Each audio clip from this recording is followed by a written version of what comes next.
अभी जो topic next हम लोग पढ़ने जा रहे हैं वो आपका लेटेंट हीट है। लेटेंट हीट कैपेसिटी भी बोलते हैं, लेटेंट हीट भी बोल सकते हैं हम लोग। ये भी कैलोरीमेट्री का ही टॉपिक है।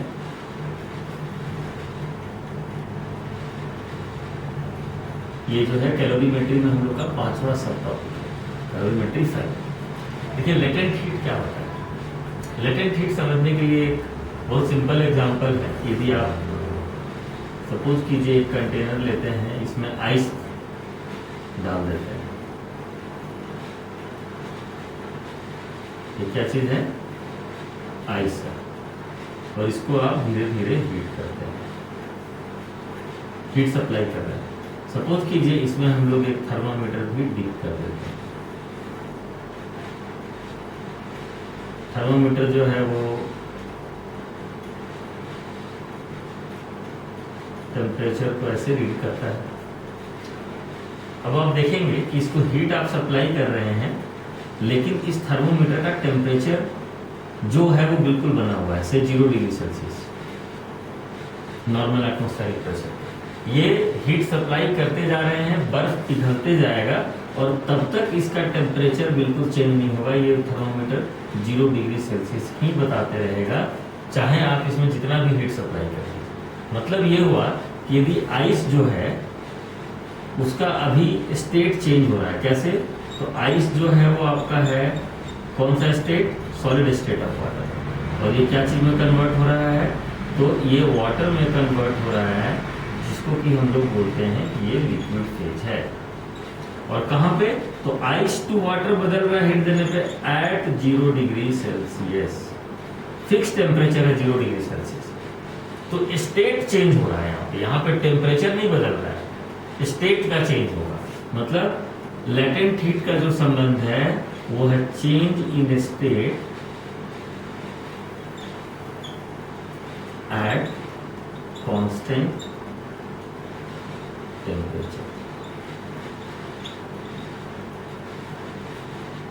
तो ऐसा जो हीट होता है, जो बॉडी हीट गेन करता है या हीट जो बॉडी लूज करता है, ऐसे कंडीशन में जब उसका टेम्परेचर कांस्टेंट रहे और क्या चीज हो रहा होगा? स्टेट बदल रहा होगा, जिसको फेज भी आप बोल सकते हैं। लिक्विड फेज से वेपर फेज में जा रहा है। और दूसरा एग्जांपल और ले सकते हैं। सपोज कीजिए हम लोग वाटर ले रहे हैं इसके अंदर, और ये वाटर बॉइलिंग है। इसमें आप हीट सप्लाई कर रहे हैं, इसमें आप थर्मोमीटर डाल देंगे तो थर्मोमीटर रीड कर रहा है सपोज कीजिए 100 डिग्री सेल्सियस, बॉइलिंग वाटर है। अब क्या हुआ कि जो भी आप हीट सप्लाई करते जाइए कंटिन्यूअसली, इसके बावजूद इसका टेम्परेचर हमेशा 100 डिग्री सेल्सियस ही रहेगा, तब तक जब तक कि सारा का सारा वाटर वेपर बन के नहीं जाता। तो ये जो है इसमें दोनों फेज है। मतलब कि आप बोल सकते हैं कि लिक्विड से ये बॉडी कौन से फेज में आ रहा है? गैस में। वाटर जो है वो लिक्विड है और स्टीम बन रहा होगा। ये देखिए कॉमन एग्जांपल है। और कितने पे? तो water converts to steam at 100 degree Celsius, जो कि फिक्स्ड है, कांस्टेंट। तो ये दो एग्जांपल हमने दिया। चेंज इन स्टेट हो रहा होगा और कांस्टेंट टेम्परेचर पे हो रहा होगा। तो ऐसे कंडीशन में टेम्परेचर तो बदल नहीं रहा है, तो आप जो फॉर्मूला यूज करते थे कि डेल्टा H इक्वल्स टू, हम लोग लिखते थे कि m इंटू सी इंटू डेल्टा थीटा। तो यहाँ पे डेल्टा थीटा का वैल्यू तो 0 है, तो ये फॉर्मूला हम लोग नो यूज, इसको यूज नहीं करना है हमको, क्योंकि ये स्पेसिफिक हीट से था। जब चेंज इन टेम्परेचर हो रहा है तब ये फॉर्मूला यूज करते थे, लेकिन अब ये फॉर्मूला हम लोग यूज नहीं करेंगे।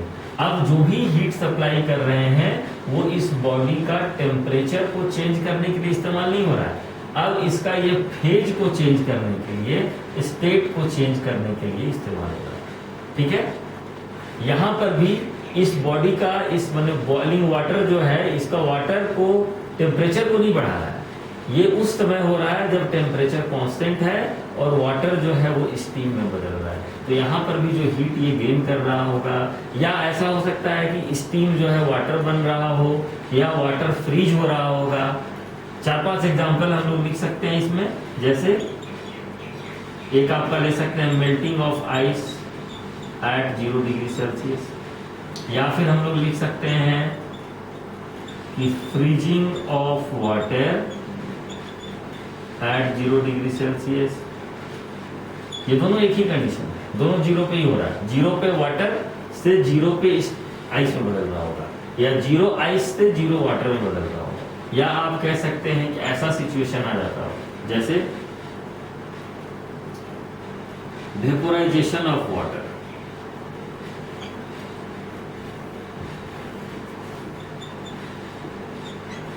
Eight 100 degree Celsius. और इसके बाद आप बोल सकते हैं ये है आपका कंडेंसेशन ऑफ स्टीम। स्टीम जो है वो कंडेंस होगा एट 100 डिग्री सेल्सियस और ये वाटर में बदल जाएगा, दोनों एक ही बात। तो ऐसे सिचुएशन में जो हीट का कैलकुलेशन होगा वो स्पेसिफिक हीट के थ्रू नहीं होगा, वो किसके थ्रू होने वाला है? लैटेंट हीट के थ्रू। ठीक है, तो लैटेंट हीट का पहले हम लोग डेफिनेशन पढ़ते हैं। लैटेंट हीट कैसे डिफाइन किया गया है वो समझेंगे हम लोग। लैटेंट हीट देखिए कैसे डिफाइन करते हैं। जैसे एग्जांपल के लिए आप मान लीजिए कि m मास ले लेते हैं, एग्जांपल ले लो कि आइस है, इसको आप कुछ हीट सप्लाई कर रहे हैं डेल्टा एच से, डेल्टा एच हीट सप्लाई ये कंटेनर में है मान लीजिए, और ये आइस से कन्वर्ट हो जा रहा है वाटर में। ठीक है, तो आप एक तो जरूर समझेंगे हम लोग इस चीज को कि जो डेल्टा एच है अमाउंट ऑफ हीट रिक्वायर्ड, ताकि ये हीट जो होगा कैसा कन्वर्ट कर दे बॉडी को, तो बोलता है वाटर के अंदर कन्वर्ट हो जाएगा। एट 0 डिग्री सेल्सियस ये भी आइस है और ये एट 0 डिग्री सेल्सियस वाटर हो गया। तो ये दो कंडीशंस मिला हमको, ये आइस है। और भी कोई चीज हो सकता है, जैसे वैक्स जो है, मोम जो कैंडल बनता है, उसको हम लोग सॉलिड फेज में लेते हैं, उसको हीट सप्लाई करेंगे तो लिक्विड बन जाएगा, वो भी एग्जांपल हो सकता है। हम लोग नॉर्मल कोई एग्जांपल लिए हैं कि इसको डेल्टा एच हीट सप्लाई करते हैं और m मास जो है वो मेल्ट कर जाता है। अब आप देखिए एक कॉमन ऑब्जर्वेशन ये होगा कि डेल्टा एच जो होगा वो प्रोपोर्शनल टू m होगा। मतलब कि जितना बड़ा आइस लेंगे, ज्यादा मास ऑफ आइस लेंगे, उसको मेल्ट करने के लिए एट 0 डिग्री सेल्सियस 0 आइस से 0 वाटर में बदलना है, उतना ही ज्यादा आपको हीट लगेगा।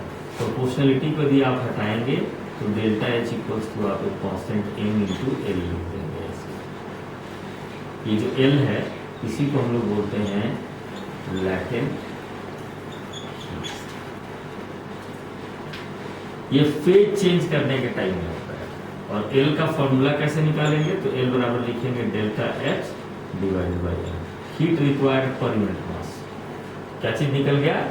Heat required per unit mass. यदि इसका कोई यूनिट पूछे तो यूनिट जो है हम लोग बताएंगे कि ये होगा जूल पर केजी या कैलोरी पर ग्राम, बस। और इसमें पर डिग्री सेल्सियस नहीं बताएंगे, हम बताएंगे कि at certain temperature, at given temperature. तो ये आप समझ गए होंगे कि लैटेंट हीट कैपेसिटी जो है वो कैलकुलेट किया जाता है या यूज किया जाता है तब जब बॉडी का स्टेट बदल रहा होगा।